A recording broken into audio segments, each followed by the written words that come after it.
Hey guys, how you doing? Okay, this is Adrian, obviously, and I just want to give you a little update as to where I am regarding the keynote presentation for the Adjunct Faculty Symposium.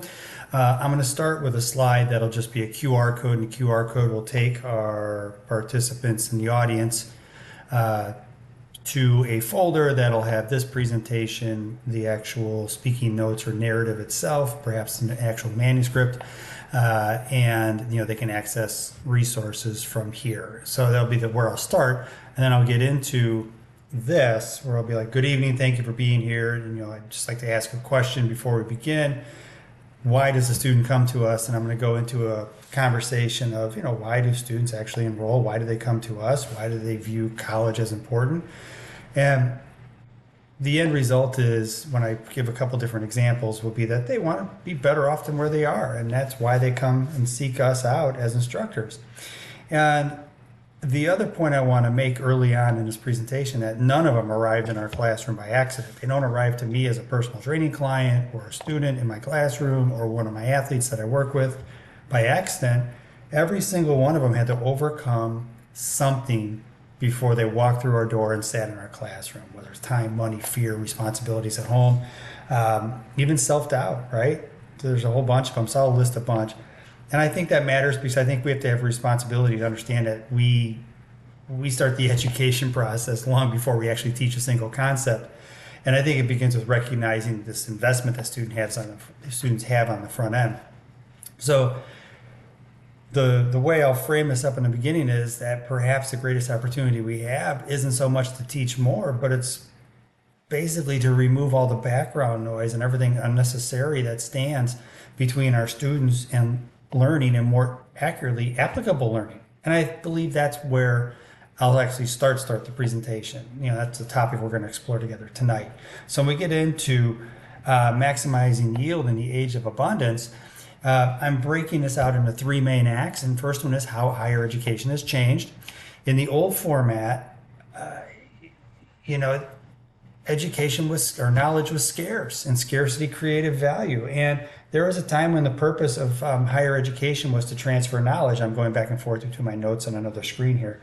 And knowledge was scarce, and we were experts in our field, and we accumulated as instructors this expertise. And students came to the colleges and to us where knowledge could be transferred and it could be accessed. In that model, the professor was the gatekeeper. But that's the old version. We're now into a new version, and large language models, artificial intelligence, our students can access information anytime, anywhere. And that changes everything. It really does, because we're no longer the gatekeepers of knowledge. And to a certain degree, the bottleneck in our process has also changed. So, information is abundant.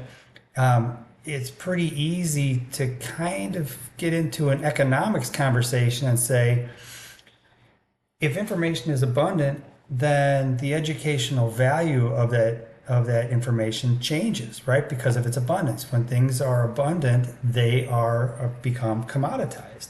And when we start to look at this in terms of what we do as a faculty now, it changes. On our old model, professor was the content holder. The new model, professor is the architect of learning transfer and how we transfer that information.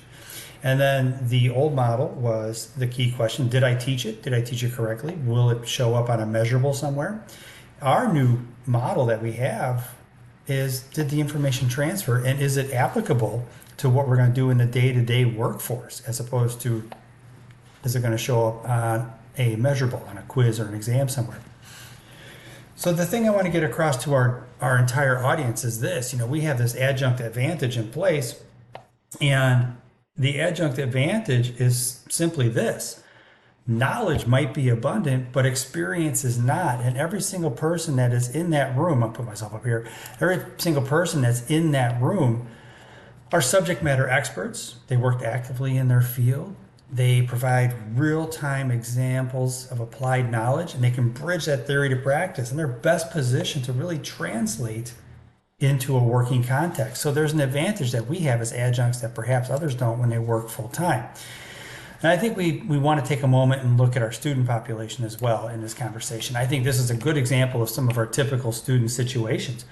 Our classrooms are pluralistic. We many times have first generation students who are working next to or learning next to working adults, parents, student athletes, career changers, et cetera, et cetera.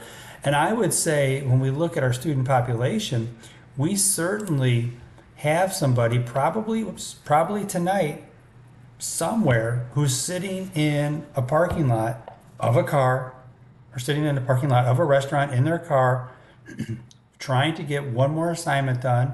Maybe they're in between their first job, getting ready to go to their second job. They've grabbed themselves a little something to eat and are trying to hop on the Wi-Fi at the fast food restaurant. And they're on their phone with a broke screen, etc. And they're trying to sift through any number of different folders that are on the Blackboard module. And they're just trying to get their assignment done before they go on to their next responsibility. And I think we need to really appreciate the fact that some of our students live in this place and learn in this place. And I think we also need to really acknowledge the other part of this conversation is I recognize that many of us in this room share similar realities to our students. We work in multiple roles. I'm sure some of you work the quinella between Harper College, COD, Waubonsee, and College of Lake County or other colleges. You manage your family. You're trying to navigate all your financial pressures. And I will say this, I think there's a shared experience that often happens between us and our students because we feel the grind much like many of our students do. So the question becomes, when we look at our classroom, we start to ask the question is, if our students are all different, what do they all have in common? Perhaps we can make the argument, okay, it's a diverse population, that's what we have, but really, when we get down to what is a commonality across all of our students, every single one of them have invested something just to be in our classroom, just to sit there and be in the moment and attend class. And again, I think we have to really understand that and really have an understanding of what they might be giving up. And some might be navigating food insecurity. Some may have relocated from across state, perhaps other states, maybe in other countries. It's an opportunity, quite frankly, with no guarantee of success. And I think that matters because the tuition itself isn't the only cost that our students experience. There's time, lost wages, emotional strain, social sacrifice, relocation, and just the opportunity cost of giving up work to be in the classroom. So there's an economic reality that I think goes unmeasured. And I think what we really need to say out loud is this: there is no promise of success in a college environment, but there is a promise of opportunity. And that opportunity is cultivated by us and the student. And I think we have an obligation, if you will, to steward that opportunity as best as we possibly can as instructors and an institution. But I think it comes with the understanding that stewardship comes with the realization regarding cognitive bandwidth and how it's finite. And when you show up to college and we get into Act 2 and we get into the conversation of bandwidth, is how much yield are students actually experiencing relative to what they invest. And this will be kind of the crux of the remainder of Act 2 and then as we get into Act 3. But it becomes a conversation of why yield matters. And the investments that our students have create sometimes drag in the process. And the drag itself can be categorized broadly into environmental drag or process drag. And when we talk about environmental drag and bandwidth, work, childcare, transportation, housing, family obligations, financial stress, everything else that I mentioned earlier, are all types of bandwidth drags that we have in the process, and those are environmental. And environmental drag itself happens even before our students get to our classrooms, even before they open their notebook to get into the LMS. So now let's go back to our student here who's sitting in the parking lot of the McDonald's. She's experienced a type of friction exogenously outside of our classes and outside of the LMS, even before she gets to her broke phone in the parking lot of the fast food restaurant. And if there is a way to understand this, when you have confusion in the LMS, you have unclear deadlines, you have multiple folders or multiple clicks to get to the actual information that the person needs, or you have fragmented communication between the professor and the student. These are all types of a learning tax that become more of, instead of an environmental drag, it's a process drag that we see, and it's something that we can control as instructors. And I think we need to be cognizant of that. So this person's sitting there, and every unnecessary click, every confusing instruction, every inconsistent module, every minute spent searching is time spent away from learning and processing. And if we look at it in terms of instructional yield theory, with information being abundant, the conversation turns to how we can actually do this. If we look at like both of these irises, which are symbolic for education and learning, you have one is receiving full sunlight, but the other goes through an environmental drag, which blocks out part of the sun. The other goes through a process drag, and notice one is first before the other.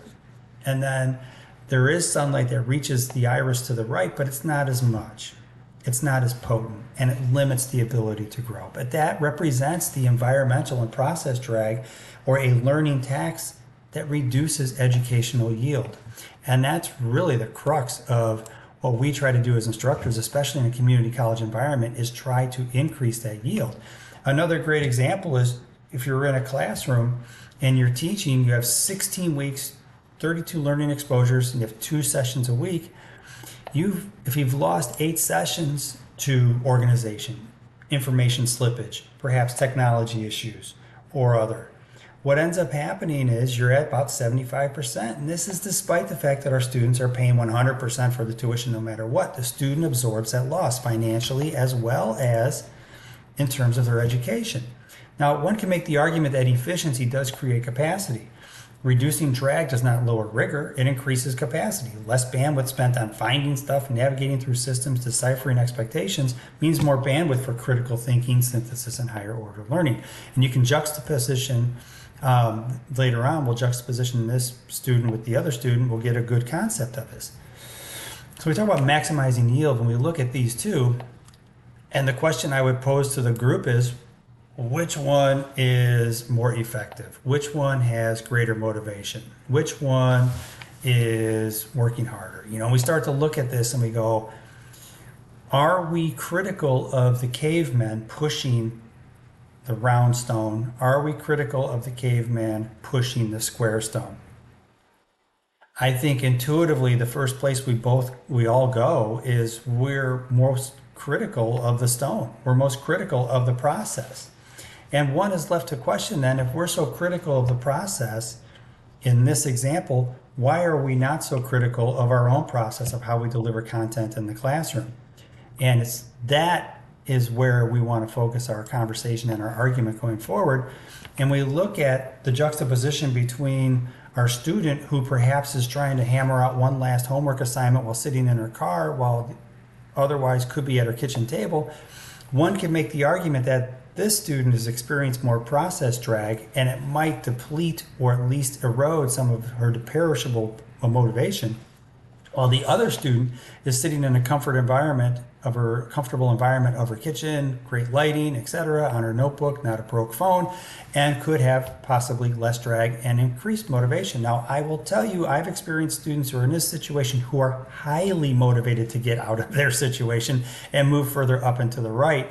And I think we need to recognize that as instructors and facilitate that process as much as possible. So information itself, we know students are exposed to a bunch of information and knowledge. We know it's instantaneous. With the professor, we now become kind of the architect of learning transfer. The conversation becomes what information is most applicable? Did the information transfer?